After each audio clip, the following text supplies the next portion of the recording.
A reading for Tuesday of Holy Week from Luke chapter 22, beginning at verse 24. A dispute also arose amongst the disciples as to which one of them was to be regarded as the greatest. But Jesus said to them, "The kings of the Gentiles lord it over them, and those in authority over them are called benefactors. But not so with you. Rather, the greatest among you must become like the youngest, and the leader like one who serves. For who is greater, the one who is at the table or the one who serves? Is it not the one at the table? But I am among you as one who serves.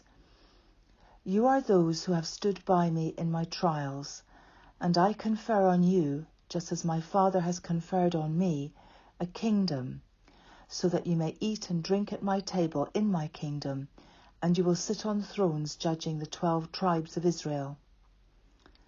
Simon, Simon, listen. Satan has demanded to sift all of you like wheat, but I have prayed for you that your own faith may not fail, and you, when once you have turned back, strengthen your brothers." And he said to him, "Lord, I am ready to go with you to prison and to death." Jesus said, "I tell you, Peter, the cock will not crow this day until you have denied 3 times that you know me." He said to them, "When I sent you out without a purse, bag, or sandals, did you lack anything?" They said, "No, not a thing."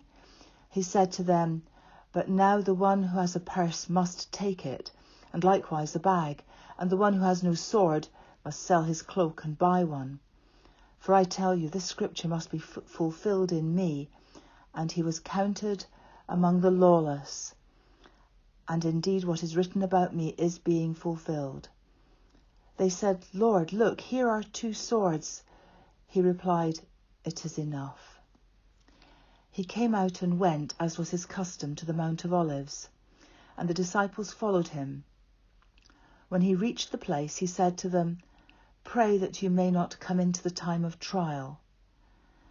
Then he withdrew from them about a stone's throw, knelt down and prayed, "Father, if you are willing, remove this cup from me.